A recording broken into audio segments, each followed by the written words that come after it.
Hello नमस्कार, आप सभी का बहुत बहुत स्वागत है उत्कर्ष प्लेटफॉर्म के द 10 मिनट स्टडी शो में। और आज का हमारा टॉपिक रहने वाला है राजस्थान की प्रमुख परियोजनाओं के बारे में हम बात करने वाले हैं। और साथ ही मैं आपको बता दूं कि ये जो है एकमात्र आपकी रिवीजन क्लास है और इसी से रिलेटेड आप क्वेश्चन प्रैक्टिस कर सकते हैं उत्कर्ष ऐप में जाके, बिल्कुल एकदम फ्री। और इसी के लिए मैं आपको एक चीज़ बता देती हूँ सबसे पहले कि देखिए यहाँ पर डेली करंट अफेयर्स और साथ ही डेली जो है आपकी क्या है 10 मिनट स्टडी क्विज से रिलेटेड आप क्वेश्चन प्रैक्टिस कर सकते हैं उत्कर्ष ऐप में जाके। आपको कुछ नहीं करना, ये क्यूआर कोड जो है आपको स्कैन करना है और हर संडे जो है आपके होता है एक टेस्ट, ये भी आप अटेम्प्ट कर सकते हैं बिल्कुल एकदम फ्री में। आरएस फाउंडेशन भव्य सेमिनार आपको जो है क्या है टॉपर से कनेक्ट करने के लिए एक ऐसा सेमिनार आयोजित करने जा रहा है उत्कर्ष, जहां पर आपके हर सवाल का जवाब आपको वहां पर मिलने वाला है। ये आपके 23 नवंबर सुबह 10:30 बजे उत्कर्ष कॉम्प्लेक्स शास्त्री नगर जोधपुर में आयोजित किया जाएगा, जहां पर अशोक गौर जी होंगे जिनकी रैंक 20 है, पूनम सोनी जी जिनकी रैंक है 42। तो इनके साथ आप रूबरू तो हो पाएंगे। साथ ही यहाँ पर आपको फायदा क्या होने वाला है, देखिए जब आप किसी भी प्रतियोगी परीक्षा की तैयारी करते हैं और स्पेशली यहाँ पर जब आप आरएस की तैयारी करते हैं तो इस तैयारी के दौरान आपको कई समस्याओं से जूझना, या मैं कहूँ कि बहुत सारे व्यवधान आपके जो है रास्ते में आते हैं। इन सभी व्यवधान मतलब जब आप तैयारी कर रहे होते हैं तो सही रणनीति कैसे अपनाएं, क्या पढ़ें, क्या छोड़ना है, तो इन सब का जवाब मिलेगा आपको इस सेमिनार में। और कितना पढ़ना है सबसे इम्पॉर्टेंट यही, क्योंकि पढ़ने के लिए जो है हमारे पास अथाह भंडार है। किस तरीके से पढ़ें, कौन सी बेस्ट बुक पढ़ें, न्यूज़पेपर कैसे पढ़ें, कहाँ से पढ़ें, तो ये सारे सवालों के जवाब आपको मिलने वाले हैं इस सेमिनार के अंतर्गत। तो जुड़ना नहीं भूलें और रजिस्टर जो है अभी कर लेना है। ये आपके 23 नवंबर सुबह 10:30 बजे फिक्स टाइम रहने वाला है। चलिए, तो यहाँ पर आज मैं कराने वाली हूँ राजस्थान की प्रमुख परियोजनाओं पर चर्चा करने वाले हैं। देखिए सबसे इंपॉर्टेंट बात करेंगे इंदिरा गांधी नहर से निकाली गई शाखाओं के बारे में। अब आप सभी को पता है कि इस नहर से हम बात करते हैं कि देखिए उत्तर से दक्षिण, अगर मैं आपसे कहूं कि देखिए उत्तर से दक्षिण जो है कौन सी, तो आप कहेंगे कि बाईं ओर से रावसर शाखा। इसका संबंध कहां से, तो हनुमानगढ़ से। मतलब इस नहर से जो है आपके शाखाएं निकाली गई हैं, जिनमें मतलब टोटल आपके 9 शाखाएं, एक शाखा बाईं ओर से तथा शेष 8 शाखाएं जो है कहां से, तो दाईं ओर से निकाली गई है। ये आपको यहाँ पर ध्यान रखना है। अब देखिए आपसे एक इंपॉर्टेंट बात मैं करूं कि दूसरी इंपॉर्टेंट बात आती है कौन सी, व्यास परियोजना की। आप सभी ने इसके बारे में सुना होगा, व्यास परियोजना। कमेंट सेक्शन में बताइएगा जरूर कि व्यास परियोजना के बारे में ऑलरेडी आप में से कितने बच्चे जानते हैं। हालांकि ये ऐसा जो है क्या है, ये ऐसा टॉपिक है जहां से एग्जाम में क्वेश्चन आते ही आते हैं। और सबसे इंपॉर्टेंट बात कि भाई कई बार क्वेश्चन रिपीट भी हुए हैं। तो देखिए व्यास परियोजना की बात करेंगे तो सबसे इंपॉर्टेंट बात तो आपको यही ध्यान रखना है कि ये आपके सतलज, दूसरा कौन सा हो जाएगा, रावी, और रावी के अलावा जो है कौन सा, व्यास नदी। तो ये तीनों नदी के जो है क्या करने के लिए, जल का उपयोग करने के लिए, है ना। इन तीनों नदियों का जो है क्या है, जल का उपयोग करने के लिए कौन कौन से, तो आप कहेंगे मैडम जी देखिए एक तो आपका राजस्थान, दूसरा आपका पंजाब और तीसरा जो है कौन सा हो जाएगा, हरियाणा। तो राजस्थान, पंजाब और हरियाणा का जो है क्या है, तो आपको ध्यान रखना है कि इनकी जो है ये संयुक्त परियोजना है। क्या है, इनकी संयुक्त परियोजना है। और आपको एक पॉइंट और ध्यान रखना है, बोलो कौन सा, कि संयुक्त परियोजना पर अगर तुमसे कोई पूछे कि यहाँ पर जो है व्यास नदी पर हिमाचल प्रदेश में, है ना, पहली बात तो कौन सी जगह, इसको मैं ऐसे कर देती हूँ, तो संयुक्त परियोजना पर जो है कौन सी जगह, तो हिमाचल प्रदेश में। हिमाचल प्रदेश में जो है क्या है, 2 बांध बने हुए हैं। हिमाचल प्रदेश में जो है क्या है, यहाँ पर 2 बांध बने हैं। कौन कौन से, तो ध्यान रखेंगे यहाँ पर पहला बांध हो जाएगा, बोलो कौन सा, तो पंडो बांध, है ना। पंडो बांध जो है यहाँ पर हो जाएगा और दूसरा जो है कौन सा है, पौंग बांध। तो ये जो है आपके कौन से हैं, तो आप कहेंगे इसी जो है संयुक्त परियोजना जिसका नाम है व्यास परियोजना, हिमाचल प्रदेश में क्या है, यहाँ पर 2 बांध निर्मित हैं। ये भी आप ध्यान रखिएगा। थोड़ा सा इंपॉर्टेंट पॉइंट और बताती हूँ कि राजस्थान की बात करेंगे तो राजस्थान को देखिए जो पंडो है ना, राजस्थान को जो पंडो विद्युत ग्रोह है, इससे यहाँ पर टोटल कितना, तो आप कहेंगे 20%। जबकि पौंग बांध की बात करेंगे कि पौंग बांध जो है, तो पौंग बांध से जो है इनको कितना, 69%, है ना। तथा इंदिरा गांधी, इसी के साथ ही देखिए इससे इंदिरा गांधी है, ये तो चलो ठीक है, इंदिरा गांधी नहर जो है इसको भी आपके मिलता है। लेकिन बेसिकली आपको ध्यान रखना है कि राजस्थान से जो पंडो बांध है, इससे आपके 20%, और पोंग बांध जो है इससे कितना, तो आप कहेंगे 69% जो है यहाँ पर मिलता है। और इंदिरा गांधी नहर परियोजनाओं को भी ये उपलब्ध होता है। देखिए यहाँ पर भाखड़ा नागल बांध की बात करेंगे, भाखड़ा नागल बांध की बात करेंगे तो ध्यान रखना, भाखड़ा नागल बांध में जो है क्या है, पानी की आपूर्ति बनाए रखने, क्या करने के लिए, तो आप कहेंगे यहाँ पर पानी की आपूर्ति बनाए रखने के लिए ब्यास नदी के अतिरिक्त, मतलब पानी की आपूर्ति तथा ब्यास नदी का जो है क्या है, ब्यास नदी के अतिरिक्त जल को ताकि यूज किया जा सके, ब्यास नदी के जो है क्या है, अतिरिक्त जल को जो है यूज किया जा सके, इसी के लिए पंडो बांध से जो है क्या है, तो आपको ध्यान रखना है, पंडो बांध से लिंक नहर निकाली गई है। क्या निकाली गई है, लिंक नहर जो है यहाँ पर निकाली गई है। और देहर के बाद कौन सी जगह के बाद, तो ध्यान रखेंगे, देहर के बाद जो है ध्यान रखना है, लिंक नहर जो है क्या है, सतलज नदी में जो है क्या कर दी गई है, मिला दी गई है। कौन सी नदी में, तो ध्यान रखेंगे ये जो है आपके सतलज नदी, कौन सा हो जाएगा, ये जो है आपके सतलज नदी में जो है क्या है, मिला दी गई है। किसके बाद, तो आप कहेंगे देहर के बाद, ये आपको ध्यान रखना है ना। अब इसके अलावा दूसरा इंपॉर्टेंट आता है, कौन सा, जरा देखिए दूसरे इंपॉर्टेंट की बात करेंगे। यहाँ पर इंपॉर्टेंट खास बात कौन सी हो जाएगी, गंग नहर। आप सब जानते हैं कि गंग नहर, इसका संबंध कहाँ से है, बीकानेर। तो गंग नहर बीकानेर परियोजना राजस्थान की सबसे पुरानी और विकसित नहर प्रणाली है, जिसकी स्थापना, या मैं कहूँ कि जिसका निर्माण किसके द्वारा किया गया था, 1927 में किया गया था। बोलो किसके द्वारा, तो आप कहेंगे महाराजा गंगा सिंह के द्वारा, है ना। ये आपको ध्यान रखनी है कि भाई निर्माण किसने किया था, ये बार बार जो है आपके एग्जाम में पूछा जाता है, ध्यान रखिएगा। फिर आता है, देखो इसके अलावा कि राजस्थान के प्रमुख बायोलॉजिकल पार्क कितने हैं, तो आप कहेंगे राजस्थान के 5 जो है बायोलॉजिकल पार्क हैं। सज्जनगढ़, ये आपके उदयपुर में है, अप्रैल 2015 में लोकार्पण किया गया। माचिया सफारी जोधपुर में जनवरी 2016 में लोकार्पण। नाहरगढ़ जयपुर में है, जून 2016 में लोकार्पण किया गया। अभेड़ा कोटा नाता, आपने संतरा भी सुना होगा, उत्कृष्टता केंद्र, ये निर्माणाधीन है। और मरुधरा जो कि बीकानेर बात करेंगे, ये भी आपके कैसा है, निर्माणाधीन यहाँ पर हो जाएगा। फिर बात करते हैं किसके बारे में, देखिए रामसर स्थल के बारे में, है ना। फिर अगला पॉइंट आता है भाई इंपॉर्टेंट, जरा देखिए रामसर स्थल के बारे में। अगर आपसे पूछे रामसर स्थल के बारे में बात करेंगे, रामसर स्थल, अब देखिए पहली बात तो आपसे कोई पूछे कि देखिए जो रामसर कन्वेंशन हुआ था, ये आपके ईरान शहर में हुआ था। पहली बात तो कौन से शहर में, ईरान शहर में। कब हुआ है, 1971 में हुआ है। दूसरी बात करेंगे कि भारत इसका सदस्य देश कब बना था, तो भारत इसका सदस्य देश बना था कब, आपके 1982 में। कब बना था, 1982 में जो है सदस्य देश बना था। आपसे पूछे कि देखिए ये रामसर संधि कब हुई थी, तो 1975 में। कब हुई थी, रामसर संधि की बात करेंगे तो ये आपकी 1975 जो है यहाँ पर हुई थी। Very very important. आपसे कोई पूछे कि बताइए कि राजस्थान में, भाई राजस्थान में जो है क्या है, राजस्थान में कितने रामसर साइट है, तो आप कहेंगे राजस्थान में टोटल जो है रामसर साइट है 4। कौन कौन से हैं, तो जरा देखिए, पहला हो जाएगा आपके केवलादेव घना पक्षी विहार, केवलादेव घना पक्षी विहार यहाँ पर हो जाएगा। और इसको कब शामिल किया गया था, तो ध्यान रखना 1981 में। फिर दूसरा आता है कौन सा, सामर झील। सामर झील की बात करेंगे, ध्यान रखना सामर झील जो है इसको सब शामिल किया गया था 1990 में। और तीसरे की बात करेंगे, तीसरा आपका हो जाएगा मेनार, और चौथा आपका जो है कौन सा, खींचन। भाई खींचन का संबंध कहाँ से है, तो ध्यान रखेंगे फलौदी से। खींचन का संबंध है फलौदी से, और मेनार का संबंध जो है कहाँ से है, उदयपुर से। तो ध्यान रखना ये जो है इनको कहाँ पर शामिल किया गया था, तो जून 2025 में। जून 2025 में जो है क्या है, इनको भी रामसर साइट में शामिल किया गया। अब टोटल जो है राजस्थान में कितने हैं, तो आप कहेंगे 4 हो जाएंगे। आपसे पूछे कि विश्व का पहला रामसर स्थल, विश्व का फर्स्ट आपसे पूछे तो ध्यान रखना आंसर क्या हो जाएगा, कोवार्ग प्रायद्वीप। कौन सा हो जाएगा, कोवार्ग प्रायद्वीप जो है ये आपका कौन सा है, विश्व का पहला हो जाएगा। आपसे पूछे भारत का पहला कौन सा है, तो ध्यान रखिएगा भारत का पहला हो जाएगा जिसका नाम क्या है, चिल्का झील। और चिल्का झील का संबंध कहाँ से है, तो ध्यान रखेंगे चिल्का झील का संबंध जो है कहाँ पर होगा, उड़ीसा में। आपसे पूछे सबसे बड़ा रामसर स्थल, सबसे बड़ा रामसर स्थल पूछे तो ध्यान रखिएगा सबसे बड़ा हो जाएगा कौन सा, सुंदरवन। और ये जो सुंदरवन है इसका संबंध कहाँ से है, वेस्ट बंगाल।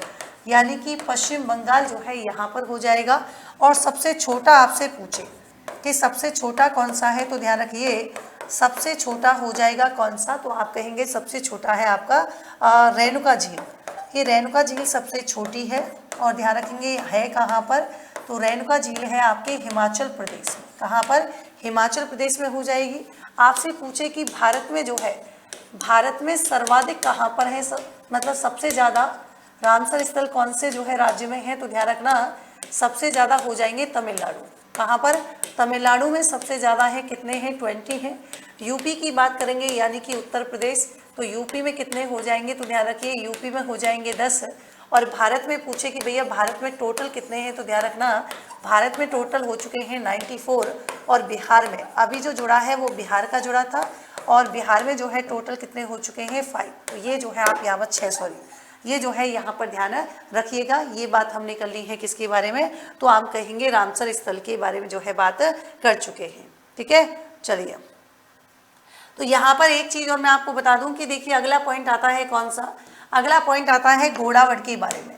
कि देखिए राजस्थान का राज्य पशु जो है, राज्य पशु वन्यजीव श्रेणी की बात करेंगे चिंकारा, क्योंकि अगर वन्यजीव नहीं लिखेंगे तो आपको पता लग जाएगा कि भाई वैसे तो आपका जो है कौन सा ऊंट भी है ना, लेकिन यहाँ पर ये जो है चिंकारा 1981 में घोषित किया गया था।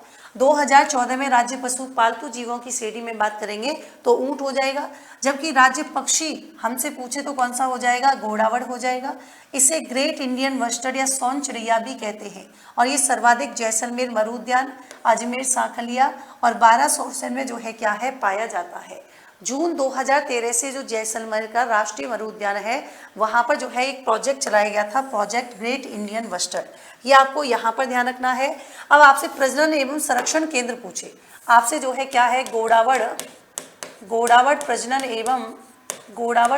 एवं संरक्षण केंद्र अगर आपसे पूछे तो क्या हो जाएगा, घोड़ावड़ प्रजनन एवं संरक्षण केंद्र की बात करेंगे तो इसका आंसर आपके जो है कहाँ पर होगा, देखिएगा जैसलमेर रामदेवरा में है ना, यानी कि ये जो है आपके रामदेवरा जैसलमेर कहाँ हो जाएगा, ये आपके रामदेवरा जैसलमेर में यहाँ पर हो जाएगा। और एक और घोड़ावड़ प्रजनन केंद्र आपसे पूछे कि घोड़ावड़ प्रजनन केंद्र कहाँ है, कि सिर्फ आपसे पूछे घोड़ावड़ प्रजनन केंद्र जो है कहाँ पर है, तो ध्यान रखिएगा घोड़ावड़ प्रजनन केंद्र जो है कहाँ पर हो जाएगा, ये आपके सोरसन 12, ये आपके जो है कौन सी जगह सोरसन, और ये आपके कहाँ पर है 12 में हो जाएगा। ये भी आप यहाँ पर ध्यान रखिएगा।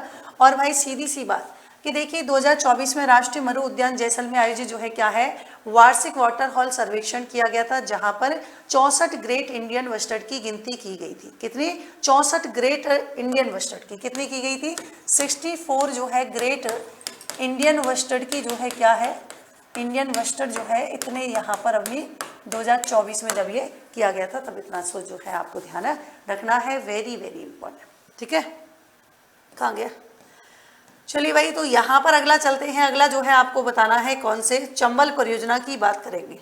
चंबल परियोजना की बात करेंगे तो ये देखिए यहाँ पर चंबल नदी पर जो है 1954 में शुरू की गई। यह आपके राजस्थान और एमपी की संयुक्त बहुउद्देशीय परियोजना है। मतलब इसमें हिस्सा कितना है, तो ध्यान रखेंगे दोनों का 50-50% जो है हिस्सा हो जाएगा, और इससे दोनों राज्यों को जो है क्या है पेयजल, जल विद्युत और जो है क्या मिलती है सिंचाई की सुविधा जो है यहाँ पर उपलब्ध होती है। ये आपको जो है ध्यान यहाँ पर रखना है। फिर आते हैं इंपॉर्टेंट पॉइंट कि चलिए यहाँ पर अगला पॉइंट आता है कौन सा, आपसे कोई पूछे कि इंदिरा गांधी नहर परियोजना है ना, आपसे पूछे कि इंदिरा गांधी नहर परियोजना, इंदिरा गांधी नहर परियोजना की बात करेंगे। इंदिरा गांधी नहर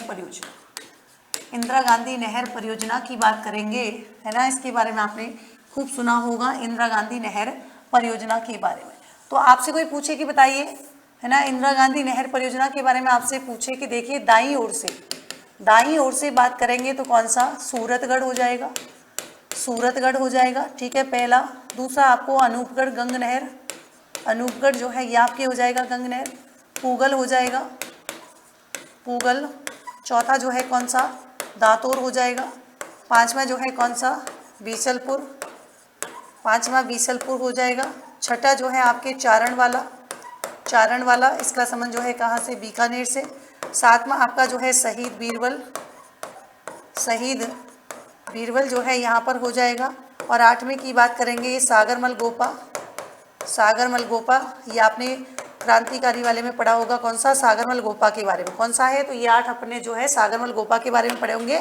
और एक और आपको ध्यान रखना है, कौन सा, इनमें से अनूपगढ़ है ना, ये जो है 8 यहाँ पर आप ध्यान रखिएगा, कौन सा हो जाएगा, दाईं ओर के इंपॉर्टेंट हो जाएंगे।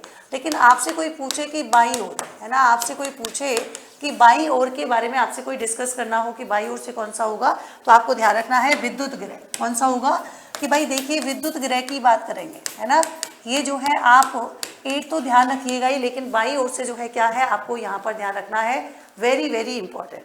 अब देखिए तुमसे कोई पूछे कि लिफ्ट नहर की बात करेंगे, तो यहाँ पर इस नहर के बाईं किनारे जो है क्या है, सिंचाई और साथ ही साथ यहाँ पर पेयजल है। और साथ जो है क्या की गई है, यहाँ से लिफ्ट नहरें निकाली गई है। कितनी, तो यहाँ पर आपसे पूछे कि लिफ्ट नहरें कितनी निकाली गई हैं, सो 7 लिफ्ट नहरें जो है यहाँ पर निकाली गई हैं, ये आप ध्यान रख सकते हैं। अब 7 लिफ्ट नहरें जो है वो तो ठीक है, अब ये इनका क्रम भी कई बार पूछ लिया जाता है।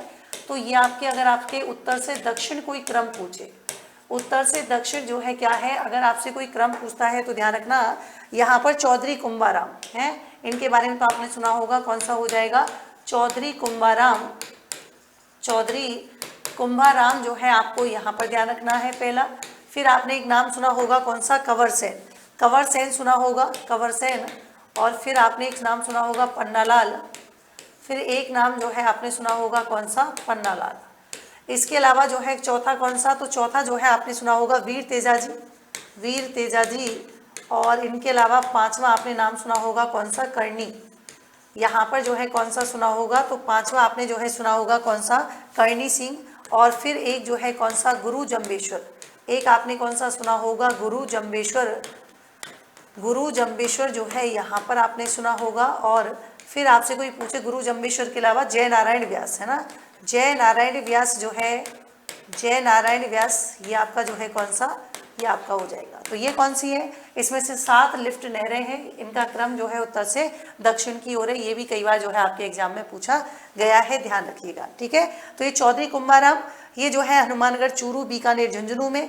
कंवर सेन की बात करेंगे, ये बीकानेर गंगानगर में। पन्नालाल की बात करेंगे, ये बीकानेर नागौर में। वीर तेजाजी की बात करेंगे तो इसका संबंध जो है बीकानेर से। करनी सिंह की बात करेंगे तो इसका संबंध जो है जोधपुर बीकानेर से। गुरु जम्बेश्वर की बात करेंगे, जोधपुर बीकानेर जैसलमेर से। और जय नारायण की बात करेंगे तो जोधपुर और क्या हो जाएगा, जैसलमेर जो है आपको यहाँ से हो जाएगा, ये भी ध्यान रखिएगा। चलिए नेक्स्ट क्वेश्चन की बात करते हैं। देखिए बीसलपुर परियोजना, हाँ बीसलपुर परियोजना एक और लास्ट में बता देती हूँ आपको, कौन सी, बीसलपुर परियोजना। बीसलपुर परियोजना की बात करेंगे तो देखिए ये जो है कहाँ पर 1986-87 में जो है प्रारंभ हुई थी। और ध्यान रखेंगे कौन सा जिला, टोंक जिले के जो है टोडा रायसिंह कस्बा। तो टोडा रायसिंह कस्बे के पास जो है कौन सा, बीसलपुर नामक स्थान पर नदी कौन सी है, तो बनास नदी हो जाएगी। और इससे सिंचाई एवं पेयजल आपूर्ति होती है। मतलब पहली बात तो कहाँ पर, तो टोंक जिले में है। कौन सी नदी पर, तो आपको ध्यान रखना है बनास नदी पर। स्थान कौन सा है, बीसलपुर है। इस बांध से 2 नहरें निकाली गई हैं। तो इस योजना से एक तो टोंक और बूंदी और अजमेर जिले को क्या है, सिंचाई। जबकि जयपुर से नसीराबाद, किशनगढ़, अजमेर, केकड़ी, सरवाड़, ब्यावर, टोंक को जो है क्या है, पेयजल की आपूर्ति भी की जाती है। राज्य की सबसे बड़ी पेयजल योजना है। टोंक जिले में बनास नदी पर टोडी सागर बांध, ये भी ध्यान रखना है ना कि टोडी सागर बांध जो है ये कौन सी नदी पर है, बनास नदी पर। और जिला कौन सा हो जाएगा, टोंक जिले में जो है यहाँ पर स्थित है। ये भी आप लोग यहाँ पर ध्यान रखिएगा। पहली बात, इस परियोजना का निर्माण 3 चरणों में हुआ था। 1959 में एमपी के मंदसौर में गांधी सागर बांध 513 मीटर लंबा, 65 मीटर ऊंचा है। 1954 में राजस्थान के कोटा में कोटा बैराज, और यहाँ पर ध्यान रखेंगे ये 438 मीटर लंबा और 42 मीटर ऊंचा है। कोटा बैराज से 2 तरफ जो है नहर है, मतलब क्रमशः दाई नहर और बाई नहर निकाली गई है, जिनमें बारा, झालावाड़, कोटा, बूंदी, सवाई माधोपुर जिले के 4.5 लाख हेक्टेयर क्षेत्रफल जो है सिंचाई की जाती है। फिर आता है गांधी सागर बांध से 115 मेगावाट जो है विद्युत का उत्पादन भी यहीं से होता है, ध्यान रखिएगा। फिर द्वितीय चरण की बात आते हैं तो आपको पता है चित्तौड़गढ़ में है आपके राणा प्रताप सागर बांध। 1970 में जो है इसकी स्थापना की गई थी, निर्माण किया गया था चित्तौड़गढ़ में राणा प्रताप सागर। और जहां से 172 मेगावाट जल विद्युत का उत्पादन होता है। तीसरे चरण में 1972 की बात है, कोटा में है जल विद्युत उत्पादन के लिए जवार सागर बांध जो है यहाँ पर उसका निर्माण किया गया, जहां से जो है क्या होता है, विद्युत उत्पादन होता है। तो ये थी आज की हमारी 10 मिनट की क्लास। और साथ ही मैं आपको यहाँ पर कुछ इंपॉर्टेंट बात और बता दूं कि देखिए, जैसा मैंने शुरुआत में कहा था आपको कि आरएस फाउंडेशन का जो है आपके भव्य एक सेमिनार आयोजित हो रहा है आपके जोधपुर, और जोधपुर में शास्त्री नगर में, जहां पर आपके सामने होंगे अशोक जी और पूनम सोनी जी, जहां पर आपके जो है जब भी आप आरएस की तैयारी करते हैं तो आरएस की तैयारी करते समय जो है आपके बहुत सारे डाउट्स होते हैं, बहुत सारे संदेह होते हैं, तो उन सभी का समाधान आपको जो है सेमिनार में मिलेगा। क्या पढ़ें, कैसे तैयारी करें, और उस बीच आने वाला है ना, जो भी आपकी समस्याएं आती हैं, तो ये लोग अपना एक्सपीरियंस जो है आपके साथ साझा करेंगे, और कैसे जो है एक सही रणनीति के साथ आप आरएस को जो है टारगेट कर सकते हैं और कैसे जो है उसमें सफल हो, तो सारी चीज़ें जो है आपको यहाँ पर मिलने वाली हैं। आरएस प्रीलिम्स और मेंस को जो है ध्यान में रखते हुए हमने जो है यहाँ पर एक बैच शुरू किया है, समग्र batch live from classroom. Jodhpur Jaipur दोनों शहरों में अवेलेबल है। स्टैंडर्ड फीस 20,000 रुपये, प्राइम फीस जो है 26,000 रुपये है। साथ ही देखिए, आरएस फाउंडेशन निर्मल बैच 7.0 है। स्टैंडर्ड फीस 15,000 रुपये, प्राइम फीस 22,000 रुपये है। 6 नवंबर 2025 से शुरू होगा। आरपीएससी के द्वारा आयोजित यूआरओ की परीक्षा फतेह बैच है, लाइव फ्रॉम स्टूडियो है। स्टैंडर्ड फीस 3100 रुपये, प्राइम फीस जो है कितनी है, 3800 रुपये है। आरएस फाउंडेशन निर्मल इंग्लिश मीडियम बैच है, ये आपके 15,000 रुपीज़ में जो है रहने वाला है। RS Williams batch live from studio batch already start हो चुका है। 2 क्लासेज आपकी जो है आरएस उत्कर्ष यूट्यूब चैनल पे अवेलेबल हैं, जाके आप फ्री में जो है डेमो देख सकते हैं। और अगर आपको किसी भी प्रकार की जानकारी चाहिए तो आप स्क्रीन पर दिए गए कॉन्टैक्ट नंबर पर कॉल भी कर सकते हैं। तो मिलते हैं एक नेक्स्ट सेशन में एक नए टॉपिक के साथ, तब तक के लिए thank you so much, take care.